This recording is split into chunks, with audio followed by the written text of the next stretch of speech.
Yeah, I would say yours. Oh, you're going to speak first. Good morning. I hope everyone is awake. I just taking the prerogative,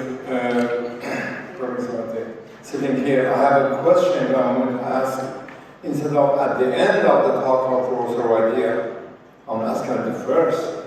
Then he can answer during his talk, so we save time at the end. The question is this. Now, first, all publications of superiority of the IORT for breast are heavily on the logistics superiority one-stop shop. That you go one stop and stop 6 weeks. And now with continuous fashion, I'd say, for hypofractionation and getting lower and lower and lower number of things. Now that will be a little different, you know. That glow of 6 weeks versus 1 day will not be anymore if we have only 5 fractions. So we have 1 versus 5. The other thing is that in the last 2 years, the way I read it, not by being breastologist, in the last 2 years, well, 3 publications, they have come up against IORT for breast.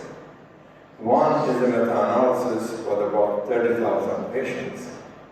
So my question to Professor Vaidya when he gives his talk is that how we can sell this to a lady with early breast cancer, that you don't have that superiority of one stop and shop as good as we thought, and you are going to get a lower product with more complication and less tumor control. So that needs to be answered by probably the most qualified individual in the world in a breast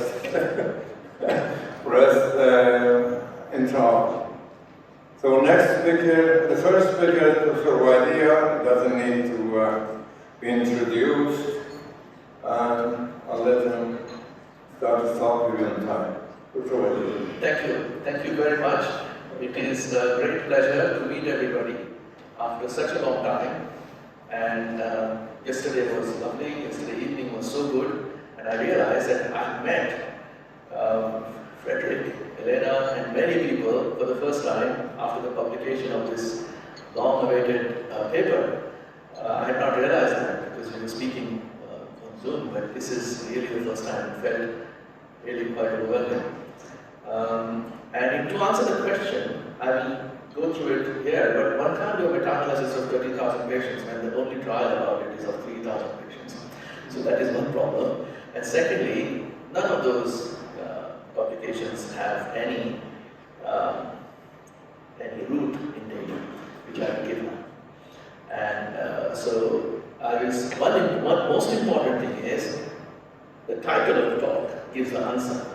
It is not worse. It is better for the patients in terms of length and quality of life, which is what we want to do. Okay, thank you very much. So I'll try and keep the time. Elena has thankfully given me 5 or 4 minutes. So now this is a news that came from National Institute of Health Research, the highest body in the UK, like NIH in the US. That suddenly they said these are the 5 amazing health breakthroughs, not health cancer breakthroughs, health breakthroughs. And in that 5 list, there was a COVID vaccine, the AstraZeneca Oxford COVID vaccine, COVID treatments, and TARGIT. So this came out of the blue, and it felt very nice. This was sometime last year in July, and they didn't inform me about this, or anyone of us about this. So it was really very nice. So why would they do this? And if anybody doesn't want to listen to any other rest of the lecture, they can only take this message, that it reduces deaths and improves quality of life in breast cancer patients. So this is the reason why patients should have it. And this is the only important slide, but the data is coming. So, and other thing is, this is not just me saying this. There are at least 260 centers around the world where all those teams have been convinced about it, and they have treated nearly, I believe, 50,000 patients with TARGIT IORT by now. The number was 45,000 when I last counted in October 2019, and I believe from what I've seen yesterday, at least 5,000 patients would have been treated in the last 2.5 years. So these are the centers. This is available on the web, and you can click on there. You can go to target.org.uk travel. You can put, patient can put their postcode, and they will know what center is closest to them and who is available to treat there. And I try and keep that available all the time. So 50,000 patients have been treated. 50,000 patients treating those teams are convinced about the data, which is why they are giving it to them. So this is another reason why patients should opt for this. Now for the meat of the talk. This is the writing committee. These are all the authors of the last papers. And what we have all tried to do, people in this room and elsewhere in the world, have tried to challenge the dogma of radical radiotherapy, since which was established between 1960 to 1990, when we moved from radical surgery to more limited targeted surgery. We've challenged the dogma of radical radiotherapy to more targeted radiotherapy. This has taken 25 years, and if anybody wants to take a picture, these are all the benefits of target. It is, you've heard all of them, so I don't need to go through each and every detail. It's good for the patients. That's a simple message. I would like to thank all the individuals, scientists, doctors, clinicians, patients from all the 33 centers who participated in the TARGIT-A trial, without which this couldn't have been possible at all. This is the International Steering Committee on top, which looked after the trial for many years, and then NIHR appointed an independent steering committee chaired by Professor Frederik, and that picture was taken in 2019. These are the photographs of all the authors in the latest papers, and you can scan the right-hand side, target.org.uk, a website which I try and keep updated. This is my potential conflict of interest, grant funding from UCL, from Department of Health and Malaria, and travel reimbursement from Carl Zeiss. So we know this, that cancer operation, and I show this only because I like this animation of this patient going back and forth to the hospital every day for 6 weeks. That is what's the standard of care. Now people are trying to reduce it to 5 days, as we've just heard, but I will tell you the dangers of doing that. This is necessary if we want to avoid a mastectomy. I realised that while I'd be driving this only once or twice a month, most of my patients would be asked to drive this at least 3 or 4 weeks for their radiotherapy. What a horrible journey I thought they had to put up with. This was taken by Mr. Nathan Coombs, who is a consulting surgeon in Swindon, when he was going from Oxford, Swindon to Oxford. And the green areas in the map in the UK have to travel longer than 26 miles every day to go for radiotherapy. Even in the UK, they have to travel a lot. But this is a bonus. What I would say is less travel, one shot treatment is only a bonus, not the main thing. The main thing is it improves length and quality of life. Of course, by reducing travel, target could reduce global warming. And this is really very important. And the amount is quite large, it's not small. The other harmful effects, which we know, are from heart attacks and other cancers, and these are even more in smokers, and I will explain that in a few minutes. So, patients should not be forced to choose a mastectomy or no radiotherapy. And I came across this long ago. I'll go through this history if anybody has not heard this before. I'm sorry for those who have heard it from before. So, in Tata Hospital, Mumbai, when I was a resident, I had to tell patients, do you have breast cancer? And if they could stay in Bombay for 6 weeks, we could preserve the breast. And if not, they had to have a mastectomy. And this was not limited to India. It happens in UCSF, in America, as Michael Alvarado told me. It happens in Australia, in Denmark. People don't want to leave their islands. And happens in the UK. All over the world. And simultaneously, the biological rationale came about, and we published these in the early 1990s. where we showed that although breast has multiple cancers all over the breast, recurrence occurs around the tumor, and this academic insight led to the collaboration with the Photoelectron Corporation and then Carl Zeiss to develop a new device to give radiotherapy during the operation only to the area around the tumor, and that has led to the randomized clinical trial. You know this technique. It was developed in 1996 to 1998. Radiotherapy is delivered immediately to the tissues immediately around the tumor, to the tissues at highest risk of local recurrence. It avoids normal structures. It has the benefit of precision and immediacy. Also, you can individualize treatment according to the size of the tumor bed from 1.5 to 5 centimeter applicators. This photograph is taken in London with me in the COVID gear, and I'm not wearing a mask now, so I feel happy. So ideal for patients during the pandemic, and that photograph is taken in Korea, in South Korea, the one on the right. So that's how it works. That's Professor Michael Bahman and Professor Jeffrey Tobias. So to give it, this is not new to this audience. We take a burstring suture so that the skin doesn't come too close to the applicator, but the tumor bed is opposed to the applicator in all directions. The technique was published in early 2000. We published the first 25 patients and started the randomized trial in the year 2000. So this is the gold standard test, and soon after we started the randomized trial, the trial was started in Italy by Professor Veronesi. However, they were forced to give treatment of the trial in more patients than who took part in the trial. So we are, as a team, target team, we are proud that we gave these patients in the trial mainly. 2,298 patients, more than 45 years of age, so these are the inclusion criteria for standard treatment using patients now. 3.5 centimeters or less, and MRI was not required for entry into the trial. Only 5.6% of the patients had MRI. So we can imagine those patients who we find extra lesions on MRI, they were in the trial. Half of them would have been in the TARGIT IORT arm and would not have received whole breast radiotherapy. So this was a random allocation of risk-adapted whole breast radiotherapy versus whole breast radiotherapy, risk-adapted intraoperative radiotherapy versus whole breast radiotherapy as standard of care. The first results were published in 2010, and at that time, Lancet put our conclusions on the front page masthead, saying that for selected patients, TARGIT IORT should be an alternative option given to patients instead of getting whole breast radiotherapy.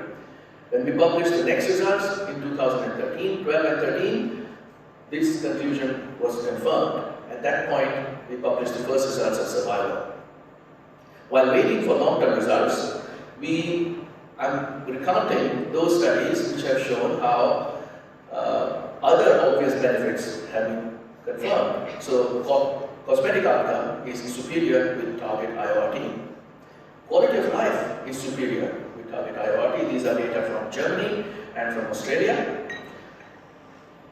And patients have less pain, less breast and arm symptoms with TARGIT IORT. This is data from Denmark. And I have seen yesterday many other people recounting, showing the same results again. Patients prefer TARGIT IORT, and doctors prefer TARGIT IORT. And these data had come from a time when the results suggested there might be more local recurrence, there might be less local control.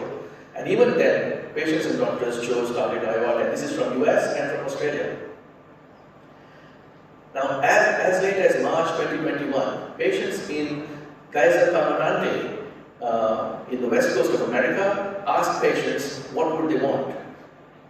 And they were given the option of having TARGIT IORT or having no radiotherapy, as was being offered in the UK at that time, or having mastectomy or whole breast radiotherapy. And 3/4 of the patients chose to have TARGIT IORT, and only 4.8% chose to have no radiation at all. So I don't think it's ethical to provide give no radiation.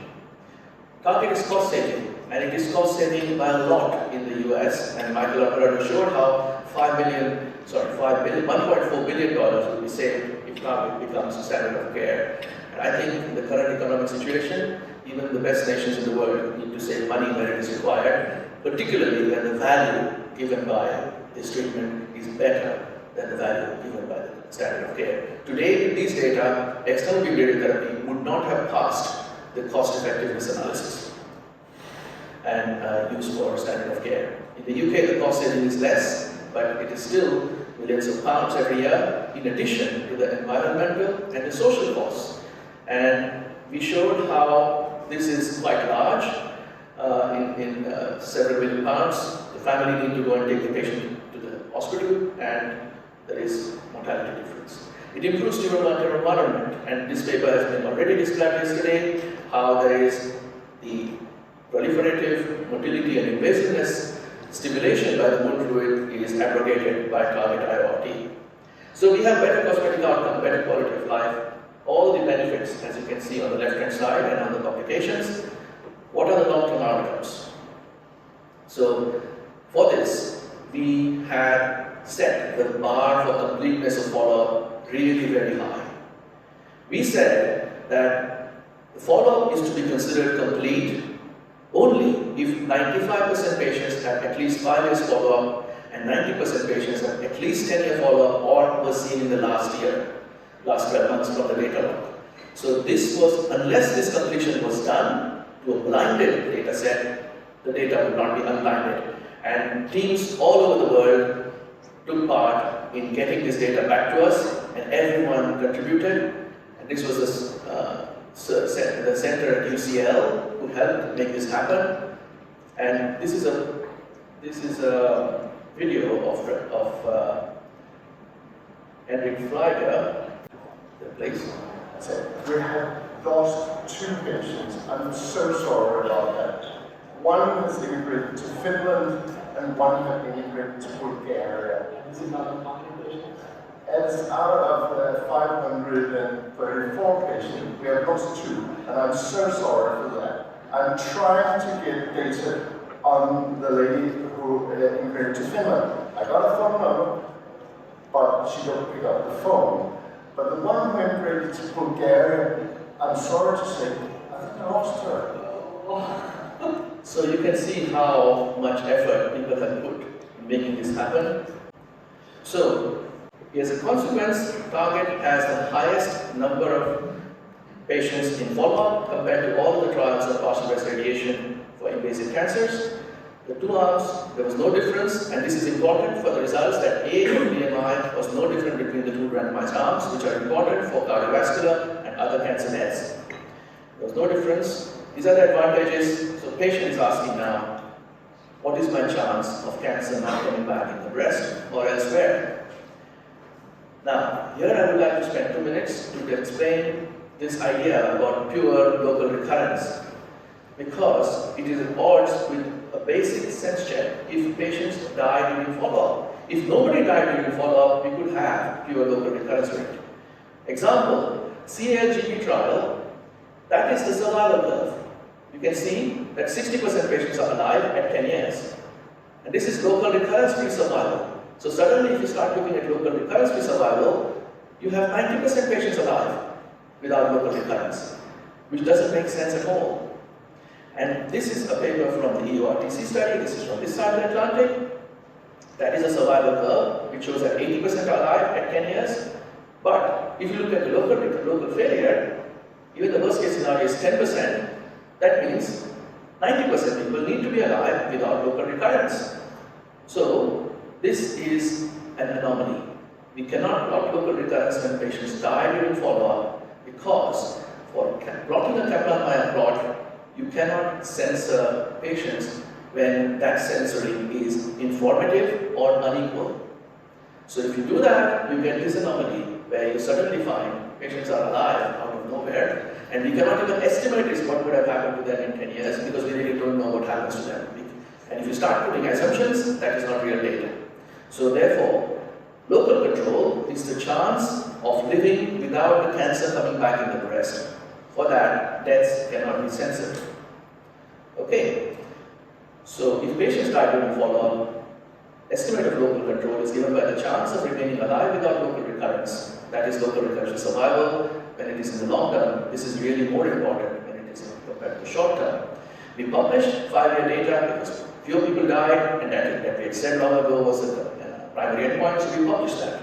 But for long term, it would be completely wrong analysis if you try and publish only the local recurrence rate. So the data has been published in 2 major papers. You can scan those QR codes and get the data. So the answers to the questions: what is the chance of a patient remaining cancer-free in the breast in terms of local recurrence-free survival or invasive local recurrence-free survival? The Kaplan-Meier curves are almost overlapping, and there is no difference in local control.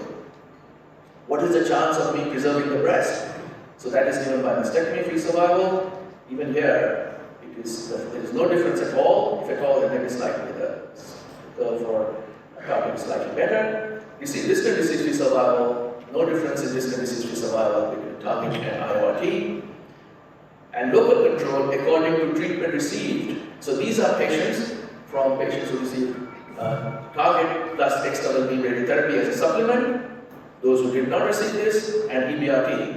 The lines are overlapping. And if the results need to be told in a single slide, this slide gives all the results, important results in a single slide. No difference in local control, no difference in breast preservation, no difference in breast cancer death, and the breast cancer death numbers are a magnified graph as requested by the BMJ. They said this is the most important result, these 2 bottom graphs. And there is a significant reduction, nearly halving of deaths from other causes. And this leads to an improved overall survival in the 1,797 patients who were grade 1 or grade 2 cancers. And this is the largest subgroup, and this is published in the British Journal of Cancer. This difference is significant in terms of overall survival. Now, people have always thought that local relapse after bone breast radiotherapy has poor prognosis, and this is what gave the famous 4:1 ratio of breast cancer deaths. Now, this is the plot of hazard of breast cancer death with the interaction with local recurrence. This is the long-term hazard if patients have previously received EBRT, if they were in the EBRT arm, and this is the long-term hazard if patients were in the IORT arm or they had no local recurrence. So patients in the IORT arm, target arm, remain excellent prognosis even if they had a relapse. Perhaps a lot of them were DCIs, perhaps those were new cancers. Whatever the biological explanation, patients, even if they get a relapse after target IORT, their prognosis is not worsened. They don't have worse mastectomy-free survival as well. This is another important analysis published last year in the second paper, where analysis of subgroups of major tumor factors did not find any difference in local control in each of these subgroups for local control, comparable in each of these groups. And I'll say this again, 85% of patients in the target-A were younger than 70. 20% were grade 3, 22% were known positive, which is very different from trials of other no radiotherapy or partial breast radiation, and nearly 19% were ER or PR negative. Now, in terms of breast cancer mortality, we've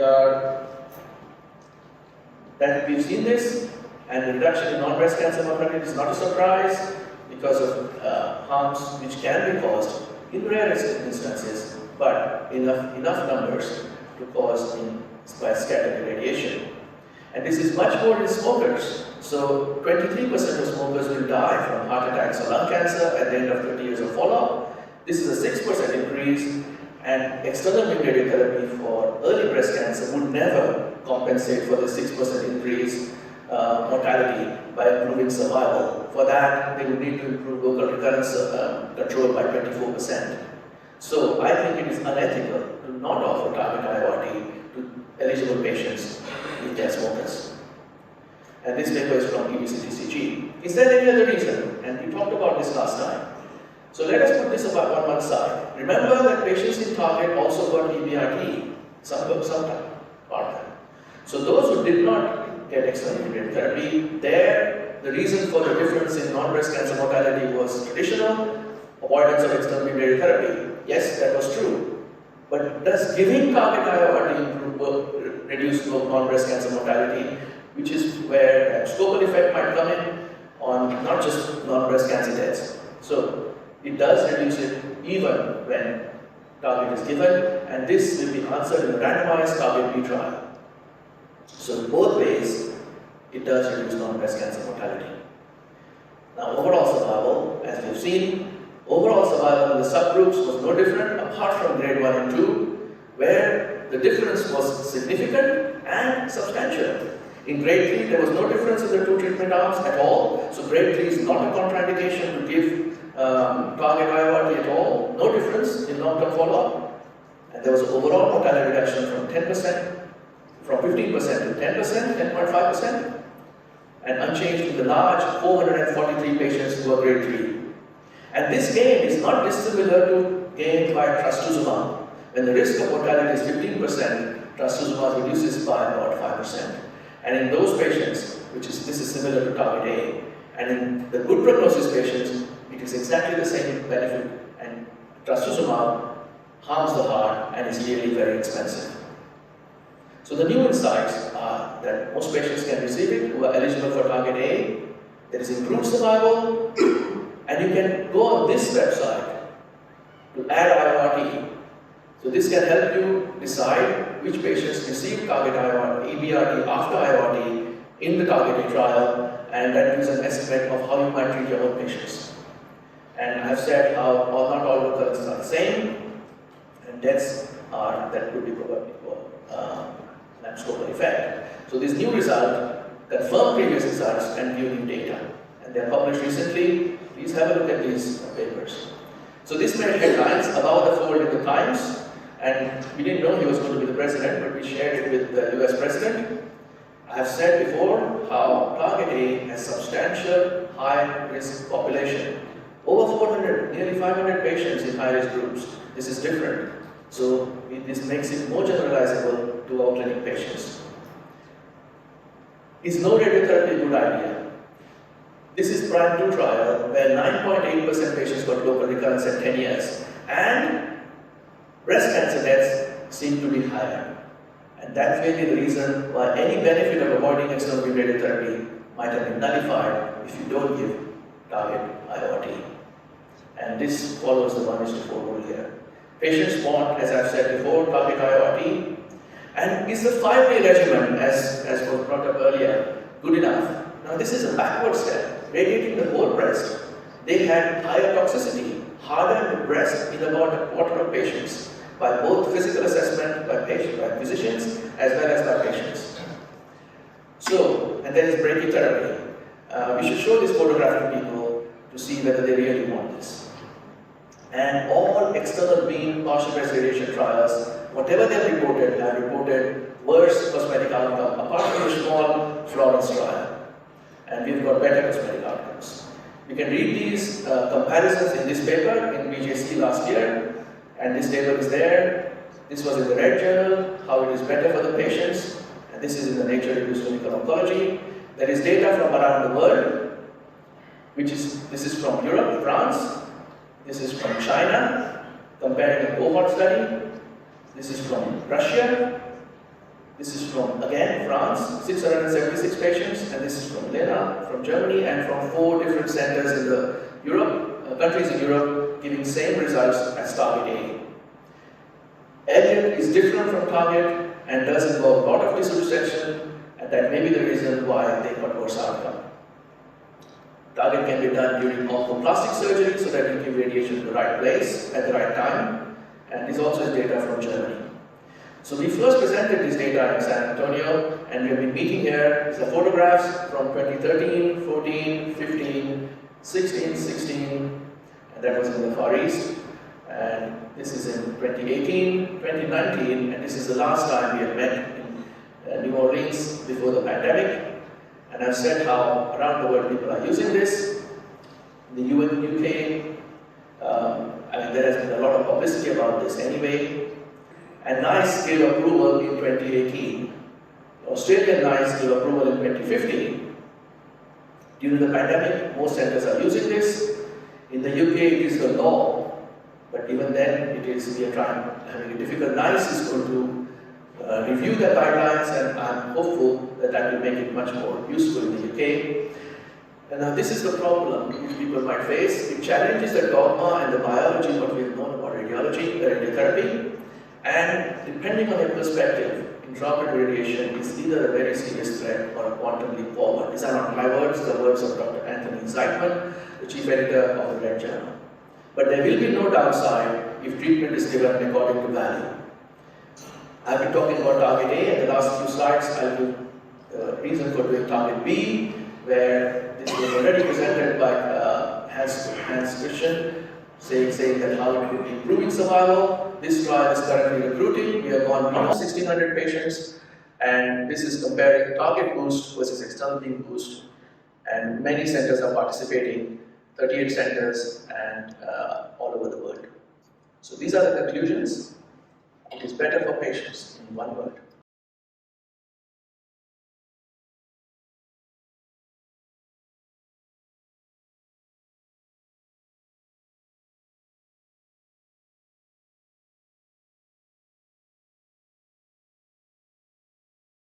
And I will leave you with a patient. I'm Marcel Bernstein. 8 years ago, I was diagnosed with early-stage breast cancer. I had it for 2 months only before I was cured. I had TARGIT IORT at the same time as the operation to remove the cancer. I spent 1 night in hospital and I was back at work within days. No pain at any time, no complications, no scarring. I can't even tell where on my breast the surgery was. And no recurrence. 8 years. And that isn't just me being lucky. Studies show that my experience is similar to that of other women who've had TARGIT. I am so happy I was able to have this treatment. This was recorded just before the paper was published. I would like to thank you. Thank you. Thank you very much.